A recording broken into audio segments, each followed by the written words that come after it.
everyone, welcome back to JP's Budget Collecting and our weekly look back at the hot comics from 6 months ago. This week we're looking back at the hot comics from September 10th, 2021, and I'm recording this on March 11th, 2022. I give those dates so that you know when this information is actually relevant, because this market is always moving and changing. This week we got 17 books on the list. These books come from the Comic Tom Key Collector Hottest Trending Comics of the Week and the CBSI Hot Top 10. So that's where we pull the books from. They hit the list 6 months ago. We kind of go through the factors that made them hit the list, what they did, and then we look at how they've done since, so that we all maybe understand what factors move the market, so we know which books we should chase, which books we should be patient on, and we make a little better decisions going forward.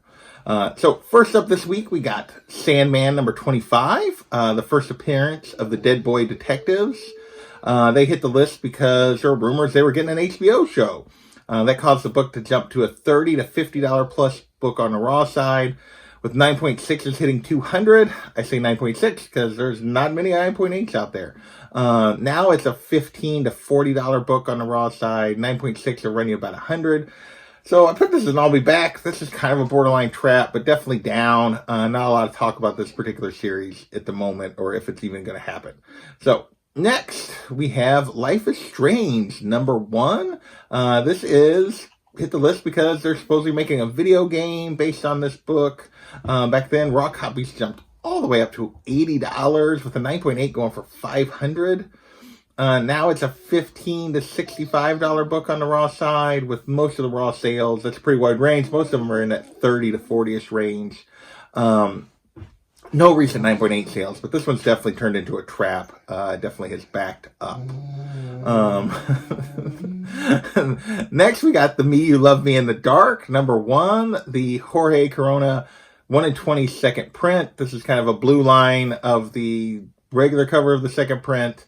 Back then, raw copies of this were hitting 35 to 50, so right around double ratio. You guys know what that usually means. Usually backs up to around ratio. This one interesting is like a $5 to $40 book, a little all over the place here.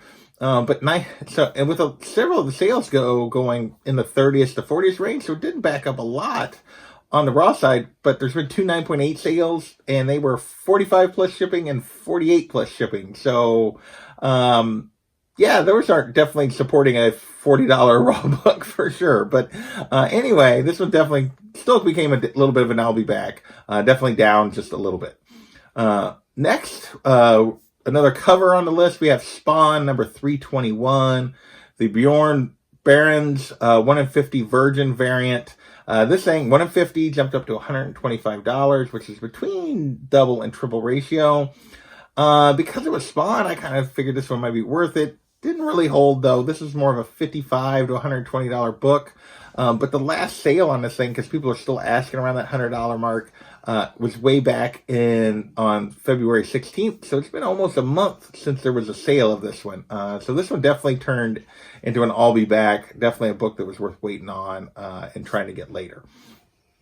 Next, we have X-Men number 19. This is the John Tyler Christopher White variant of the Jean Grey cover. So there was a red, a green, and a white. This one jumped up to $150 to $200 raw right as it hit the secondary market. I figured this would be a straight cash. These John Tyler Christopher books have done really, really well. This one, not as much. This one's backed up to a $70 to $100 book, so it definitely turned into a trap. A 9.8 recently went for $135. Signed 9.8 went for $135. There's actually a couple of 9.9s out there that are only around like $300. There was one outlier raw sale that went for $175, but most of the raw sales have definitely been down in that $70 to $100 range. So this one definitely turned into a bit of a trap. Next, we have Infinite Frontier number 6, the Puppeteer Lee 1 in 25 Dark Side variant. This is a cool cover of Dark Side for sure. Back then, it was going for $30 to $50, which was not even quite double ratio. that usually means it's going to settle ratio or below. This one ended up 20 to 50 still. So this one's actually been pretty steady, but definitely a bit of an I'll be back because you can't get it on that lower end. 9.8 on this one will cost you 140 to 160. So right in that 150 range. Cool cover, and it's been pretty steady. So it actually has done a little better than typically a book that doesn't quite really make double ratio consistently, by staying kind of in that same range. But cool dark side cover, but we'll see. It appears to have definitely had a limit to it. So our last cover of the week is Batman number 112, the 1 in 25 Lucio Perilla, 1 in 25 raw copies of this one. We're going for $30. This one didn't come close to double ratio, which means now raw copies are 10 to 20, which is exactly what you would expect on this. 9.8 only cost you $60. This was definitely a trap. Never really got very high for a 1 in 25 at 30. That's not really typically what I would consider hot for a 1 in 25. With that, we're going to move into a little bit of comic buzz. And although this one actually, I think, had more to do with rumors of maybe them doing some sort of movie project or something. First up was Harbinger number 1 from the 90s, this Valiant key, which has been up and down quite a bit because people like interest in that kind of stuff. It kind of does a little bit of a yo-yo typically. Back then, 9.8s were hitting $1,400 to $1,500 based on rumors that there might be some sort of project coming. Now they're a 9.8 will cost you about $1,200. Raw copies would be 60 to 125. Interestingly enough, like that was the range, and like high grade without the coupon, we're still up into 120. High grade with the coupon, we're still around 120. Like, lower grade, it was weird. The coupon didn't have as much noticeable effect just looking through the prices as I thought it would have. So at least on the recent sales. So maybe it does more consistently, but it didn't on several of these recent sales. So next we have Amazing Spider-Man number 509. This is the first appearance of Gabriel and Sarah Stacy, who were, if you guys remember this horrid storyline, it was that Norman and Gwen had an affair when she was in Europe, and they had kids. Back then, raw copies were going for $8, and 9.8 went for $50. I said, who cares? But they hit the list because they were being brought back, that they were the villain in that long-standing villain in Nick Spencer's ASM run. And yeah, it was kind of a lame reveal, but they did delete the Sins of the Past story, so that didn't really happen. They were actually clones, and I don't know. It didn't really go over that well. Didn't ultimately move the needle on this book. It's still $1 to $10 book. I guess you call it steady, because it's basically what it always was. Next, we have Incredible Hulk 181. This hit the list because we got an all-time high for a 9.8 of $84,000 for this second appearance, first cover of Wolverine. Put the hate in the comments, I know. That is the most recent 9.8 sale, so hasn't really nothing to judge that on. But raw copies on this start about 1,600 and move up from there and considerably way up depending on the condition. A 7.0, though, is going around 6,000, which has basically been pretty steady over this last 6-month period. So prices on this book haven't really moved much over the last 6 months, but this is a straight cash book all the time, long term for sure. So next we have, we're moving into MCU related information, and first up we have Amazing Spider-Man number 546, the first appearance of Mr. Negative and Jackpot. And this hit the list because the trailer for No Way Home had a truck that, for the food shelter that ultimately we found out May was working at, that we know in the comics is owned by Mr. Negative. So that's why it hit or food bank, I should say. That's why it hit the list. Back then, raw copies were 20 to 30, 9.8 was 250 to 300. Interestingly, despite him not appearing, there are still rumors of a Jackpot coming or him coming in some shape or form in future movies. This book is still setting basically in the same range, 10 to 35, so you can do a little better on the low end. But 9.8s are still 250 to 300, so this book has actually been very steady, despite him not showing up in the movie. Next, we have Ultimate Fantastic Four, number 21, the first cameo appearance of the Marvel Zombies. This hit the list because of the What If episode. Raw copies were $25 back then. 9.6 was going for $187. Another book, we're talking about the 9.6 because it's hard to find a 9.8. Now, since then, we've got news that potentially they're getting their own animated show and everything else, and there's kind of a glimpse that maybe there's going to be some sort of zombie thing in the Doctor Strange movie. Either way, the book's basically setting in the same range, $10 to $30 for a raw book. 9.6 is still setting $145 to $200. So this one's been pretty steady, a bit of an I'll be back because you can do a little better than you could 6 months ago, but for the most part, it's right in that same range.